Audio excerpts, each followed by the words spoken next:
اعوذ باللہ من الشیطان الرجیم بسم اللہ الرحمن الرحیم۔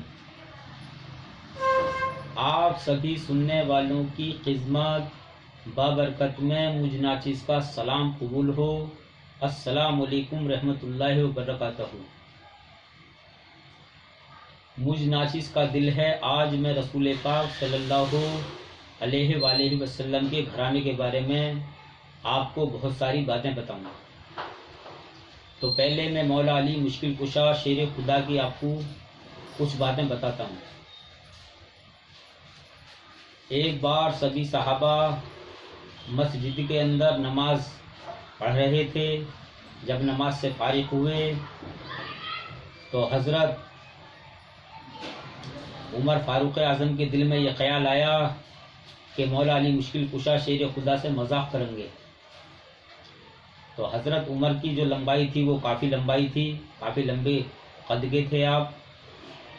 تو حضرت عمر نے یہ کیا، جب نماز سے فارغ ہو گئے کہ جو مسجد کی دیوار تھی وہ بہت اونچی تھی اور مولا علی مشکل کشا کی چپلیں انہوں نے لیں اور مسجد کی دیوار پر رکھ دیں، یہ سوچ کر کے کہ مولا علی مشکل کشا کا جو قد ہے وہ درمیانہ، آپ زیادہ لمبے نہیں تھے، کہ جب علی چپلیں اتارنے کی کوشش کریں گے تو چپلیں اترنے کی نہیں ہیں، اور بڑی ہنسی آ گئی۔ خیر وہ ایسا ہی ہوا، دیوار بہت چوڑی اور لمبی تھی، کافی اونچائی تھی دیوار میں۔ تو مولا علی مشکل کشا شیر خدا کی چپلیں رکھ دیں تو حضرت علی حیدر مشکل کشا نے کوشش کی چپلیں اتارنے کی، آپ اچکنے لگے تو سب صحابہ مسکرائے اور مسکرا کر دیکھنے لگے، حضور بھی موجود تھے۔ خیر وہ مولا علی مشکل کشا شیر خدا نے جیسے تیسے کر کے ان چپلوں کو آپ نے اتار لیا۔ خیر علی بھی مسکرانے لگے کہ کوئی بات نہیں بھائی، ہلکی پھلکی مذاق چلتی ہے۔ تو یہ واقعہ جو تھا یہ عصر کی نماز کے بعد کا تھا۔ خیر ہوتی ہے اب مغرب کی نماز، جب مغرب کی اذان ہو گئی اور نماز سے فارغ ہو گئے تو مولا علی مشکل کشا شیر خدا نے یہ کیا کہ اسی دیوار پر، جس دیوار کے اوپر مولا علی مشکل کشا شیر خدا کی چپلیں رکھی تھیں، تو علی مشکل کشا نے یہ کیا، میرے پیارے علی نے، کہ اس دیوار کے اندر ہاتھ ڈالے اور اس دیوار کو اٹھا لی اور حضرت عمر کی دونوں چپلیں لیں اور دونوں اس دیوار کے اندر ارس دیں، اور صرف اتنی باہر نکلی گی کہ تاکہ دیکھتی رہیں کہ چپلیں ہیں گی، اور اس دیوار کو ایسے ہی رکھ دی۔ اللہ اکبر، میرے مولا علی مشکل کشا کی شان۔ تو جب صحابہ اکٹھے ہو گئے، سب نماز سے فارغ ہوگا، حضور بھی موجود، تو صحابہ مسکرانے لگے اور بھی کہ بھئی علی نے کیا کر دکھایا۔ اللہ اکبر، کہ اتنی بڑی دیوار کو جو 1000 آدمی بھی اس طرح سے نہ اکھاڑ پائیں، اتنی موٹی دیوار تھی وہ، اور لمبائی جو تھی دیوار وہ میں نے آپ کو بتایا کہ علی بھی اچک کر کے چپلیں اپنی جیسے تیسے کر کے اتاری تھی، اتنی اونچائی تھی اس دیوار میں۔ تو جب سب صحابہ بھی مسکرانے لگے، حضور بھی مسکرانے لگے، حضور پاک صلی اللہ علیہ وسلم، تو حضرت عمر کہنے لگے، حضور دیکھیے علی نے میری چپلوں کو دیوار کے نیچے دبا دیا، دیکھیے علی نے کیا کرا۔ تو حضور مسکرائے اور کہا، علی ان کی چپلیں نکال دو۔ تو علی نے سب کے سامنے، سب صحابہ کے جو موجود تھے نماز میں، ایسے ہی ہاتھ ڈالے، جو مسجد کے اندر صحابہ موجود تھے نماز سے فارغ ہونے کے بعد، ایسے ہی ہاتھ ڈالے اس دیوار میں اور اس دیوار کو اٹھائی اور حضرت عمر کی چپلیں نکال کے دیں، اور حضور نے مسکرا کر کے اتنا کہا کہ عمر ابھی تم علی کو جانتے نہیں ہو، عمر ابھی علی کو تم پہچانتے نہیں ہو، اور مسکرانے لگے۔ اللہ اکبر، یہ ہے میرے مولا علی مشکل کشا شیر خدا کی شان۔ خیر اس بات کو تو یہاں ختم کرتے ہیں۔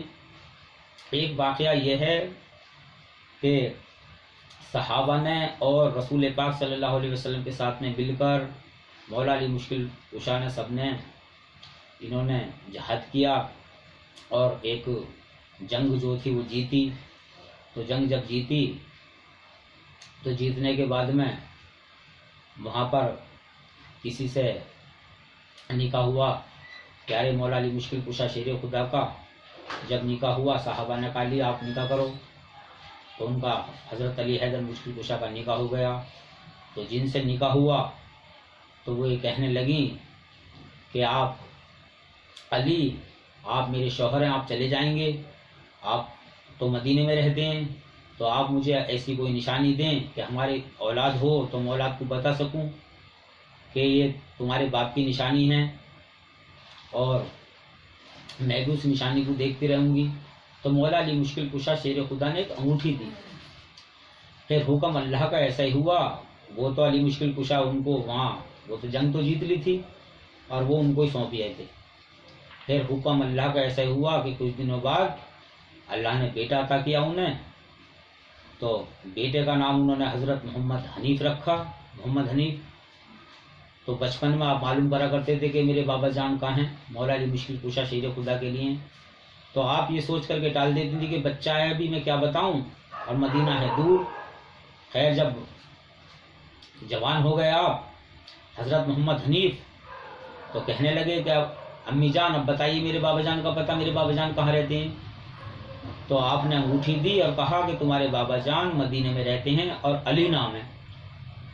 تو علی کو تو دنیا جانتی تھی، اللہ اکبر، ایسا نام تھا علی کا کہ بڑے بڑے بہادروں کے ہاتھوں میں سے تلوار چھوٹ جاتی تھی جب علی کا نام سنتے تھے، بڑے بڑے بہادر گھبراتے تھے، اور میں نے آپ کو بتایا تلوار بھی آپ کے ان لوگوں کے ہاتھ میں سے چھوٹ جاتی تھی علی کا نام سن کر۔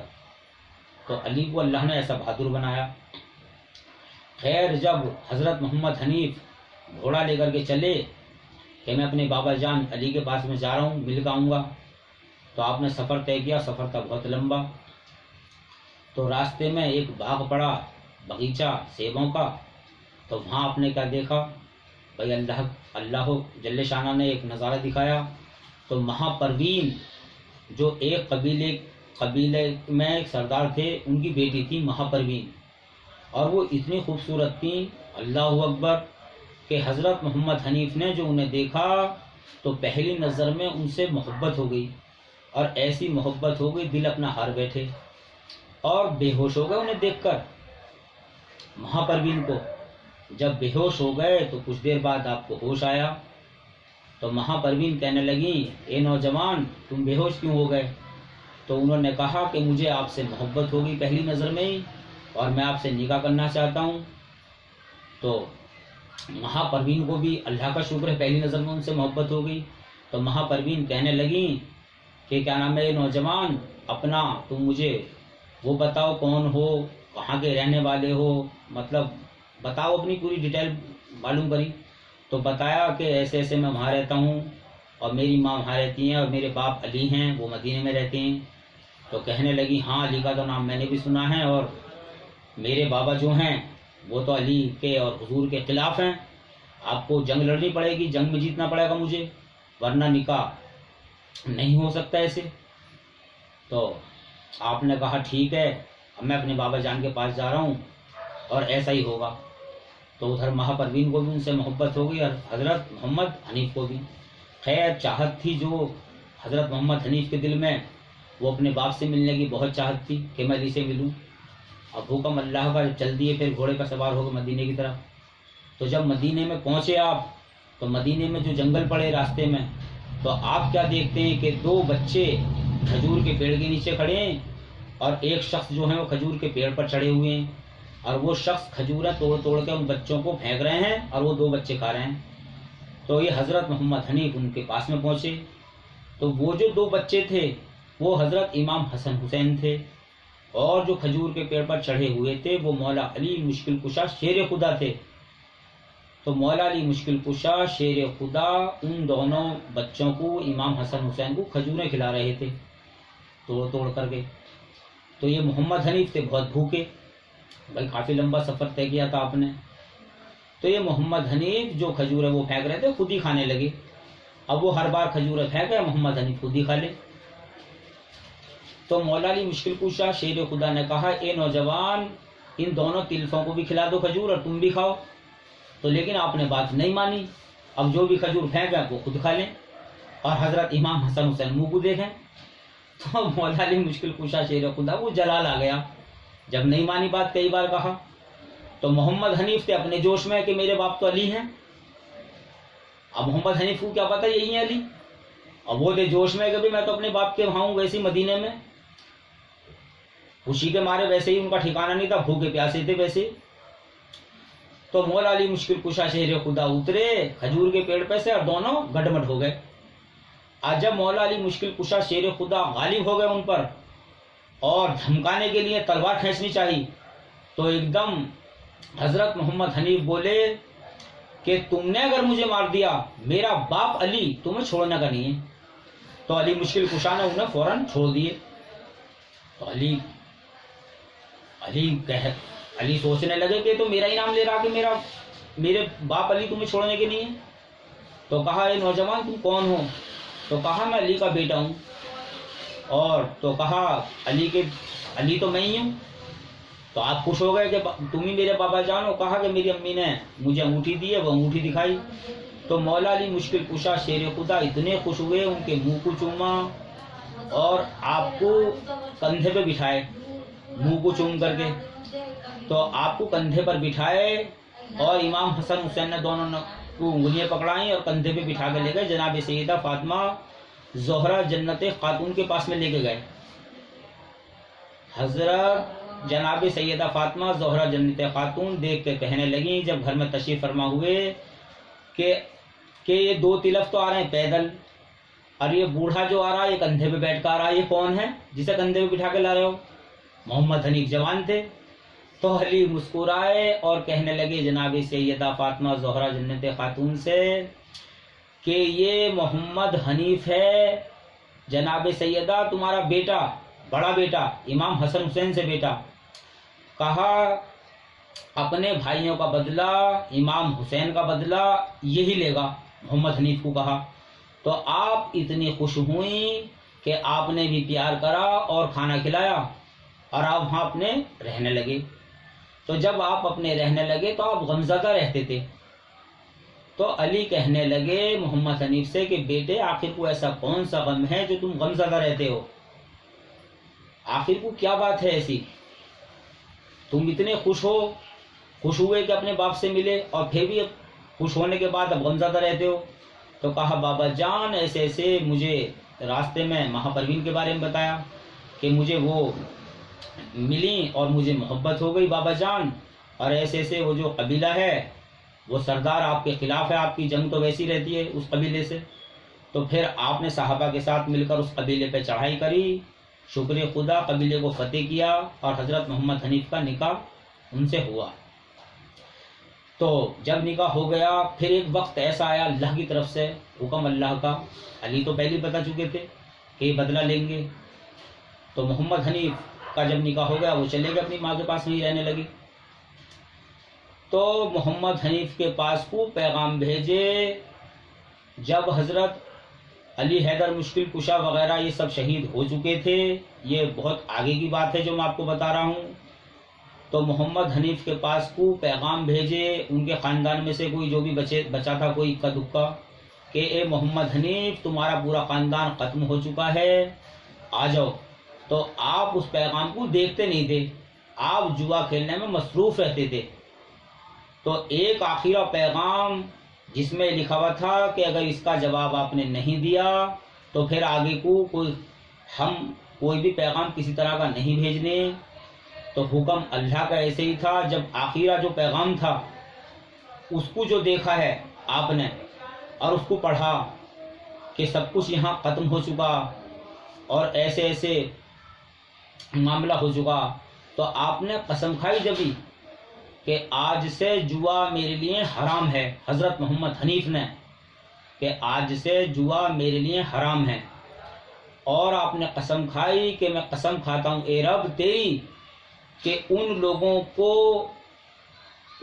کو موت کے گھاٹ اتار دوں گا اور ان کا اتنا خون بہاؤں گا اس زمین پر کہ جب تک میرے گھوڑے کی یہ ٹاپیں خون میں نہیں بھیگ جانی ہیں، جب تک میں لوگوں کو ان کے ٹکڑے کرتا رہوں گا، کاٹتا رہوں گا، دشمنوں کو سب کو مارتا رہوں گا، اتنے لوگوں کو ماروں گا میں۔ کہ وہ شہید کرنے میں تو بہت لوگ تھے، بڑے یزید کا بڑا لشکر تھا بہت بڑا۔ تو میرا کہنے کا مقصد یہ ہے، جب محمد حنیف آئے ہیں تلوار ننگی ہاتھ میں لے کر، گھوڑے پر سوار ہو کر، اور دشمنوں کو تہس نہس کیا ہے محمد حنیف نے، تو اتنوں کو مارے، اللہ تعالیٰ کی رحمت دریا کو جوش آیا کہ محمد حنیف کسی کو نہیں چھوڑنے، اور میرے پیارے اللہ نے، وہ اتنا پیار کرتا ہے مولا علی مشکل کشا شیر خدا کی، کہ تمام گھرانے سے، حضور کی پوری آل سے، اہل بیت سے، تو قسم پوری کرنے کے لیے محمد حنیف کی اللہ تعالیٰ نے بارش کی، اور بارش ایسے کی جو قتل کر دیے تھے آپ نے، تو اتنا پانی کھڑا ہو گیا، اور گھوڑے کی ٹاپیں اس پانی میں بھیگی اور وہ لال ہو گئیں، تو اس فائدے سے آپ کی قسم پوری اللہ تعالیٰ نے کی۔ تو ایک بار کا واقعہ یہ ہے کہ رسول پاک صلی اللہ علیہ وسلم کہنے لگے، علی، عزازیل کو ایسی صورت یاد ہے شیطان کو کہ وہ اگر آتش جہنم پر پڑھ کر پھونک دے تو آتش جہنم کی آگ ٹھنڈی پڑ جائے گی۔ تو علی کہنے لگے کہ اگر شیطان کے سامنے ایسا معاملہ آئے گا تو وہ تو پڑھ کے پھونک دے گا۔ تو حضور پاک صلی اللہ علیہ وسلم کہنے لگے، اس کا جواب میں آپ کو بعد میں دوں گا، علی آپ ایک کام کریں، آج کی نماز آپ پڑھائیں۔ تو مولا علی مشکل کشا شیر خدا نے کہا، ٹھیک ہے میں نماز پڑھاؤں گا۔ تو مولا علی مشکل کشا شیر خدا جب نماز پڑھانے کے لیے کھڑے ہوئے تو علم شریف بھول گئے پڑھنا نماز میں، جو واجب ہے، اور بامشکل بہت دیر میں بامشکل آپ کو یاد آئی، اور پھر آپ نے نماز ادا کی۔ تو نماز ادا کری تو حضور پاک صلی اللہ علیہ وسلم سے ملاقات ہوئی، پھر تو کہنے لگے، حضور میرے ساتھ تو بڑی عجیب بات ہوئی آج، کہ علم شریف جو نماز میں واجب ہے، میں تو علم شریف ہی بھول گیا آج۔ تو حضور کہنے لگے، علی تمہاری بات کا جواب جو ہے وہ یہی ہے جو آپ سوال کر رہے تھے مجھ سے، کہ عزازیل کو ایسی صورت یاد ہے، اللہ تعالیٰ نے یاد کرا رکھی ہے، بھائی اللہ کا کلام ہے سب، کہ آتش جہنم میں پڑھ کر پھونک دو تو وہ آتش جہنم ٹھنڈا پڑ جائے گا۔ تو اس ہی قاعدے سے اللہ تعالیٰ عزازیل کو وہ صورت بھلا دے گا جیسے آپ علم شریف بھول گئے۔ تو میں نے بتایا علم شریف جو ہے وہ واجب ہے، تو فرض جو ہوتا ہے اور واجب، تو فرض اور واجب میں یہ فرق ہے، یعنی واجب جو ہے وہ فرض سے زیادہ بڑا ہوتا، اس کی وجہ یہ ہے سلام کرنا جو ہے وہ سب پر فرض ہے، یعنی سب پر جو بھی مسلمان بھائی ہیں سلام کرنا فرض ہے، مگر جواب دینا واجب ہے۔ واجب کا مطلب یہ ہے اگر کوئی آپ کو سلام کر رہا ہے کہ السلام علیکم، تو آپ ہاتھ بڑھاتے اس کا جواب دیں گے اور کہیں گے وعلیکم السلام۔ یہ نہیں کہ سلام کوئی آج کر رہا آپ کو اور آپ اس کا جواب کل دیں، ایسا نہیں ہے۔ یعنی واجب کہتے ہیں ہاتھ بڑھاتے اس بات کا جواب دینا، اس کام کو انجام دینا، واجب اس کو کہتے ہیں۔ یعنی سلام کرنا فرض ہے مگر سلام کا جواب دینا واجب ہے۔ خیر، مجھ ناچیز سے بتانے میں سمجھانے میں کوئی غلطی ہوئی ہو تو آپ سب مجھ ناچیز کو معاف کرنا۔ میں ناچیز ایک بار آپ سب کو اپنی پھر پہچان بتا دوں، میرے قبلہ و کعبہ، میرے پیر و مرشد، میرے والد صاحب عبدالرؤف سجاد نشین ہیں، بابا جان کا میں سب سے چھوٹا بیٹا خلیفہ ہارون ہوں، اور میرا فون نمبر یہ ہے، اگر کوئی مجھ ناچیز سے رابطہ کرنا چاہتا ہے 88 82 66 70 63۔ دوسرا فون نمبر ہے 78 38 04 57 60۔ اور سبھی سننے والوں کو میرا پیارا پاک پروردگار عالم اللہ تعالیٰ سبھی سننے والوں کو ہم سب کو خوش رکھے۔ اللہ تبارک تعالیٰ ہمیں آپ سب کو اپنی پکی اصلی سچی اشد محبت دے، اور جو ہم سے جانے انجانے میں خطائیں ہوئی اللہ ہماری خطاؤں کو درگزر کرے۔ دیکھو یہ جو دن یہ وقت اللہ تعالیٰ ہمیں آج دے رہا ہے وہ زندگیوں میں ہماری یہ دوبارہ نہیں آئے گا۔ میں اپنی ویڈیو میں بتاتا ہوں آپ سب کو، اور آپ سب بھی جانتے ہیں ہر آن اللہ کی نئی شان ہے، وہ نئی شان سے جلوہ گر ہے۔ تو جتنا ہو سکے اللہ کی شکر گزاری کرو، برے کاموں سے توبہ کرو اور اپنے اللہ کو یاد کرو۔ اللہ تعالیٰ آپ سب کو خوش رکھے، مجھ ناچیز کو بھی خوش رکھے، اور میرا پیارا پروردگار حضور پاک صلی اللہ علیہ وآلہ وسلم کے طفیل میں میری دعاؤں کو مقبول کرے، آمین ثم آمین۔ اللہ حافظ۔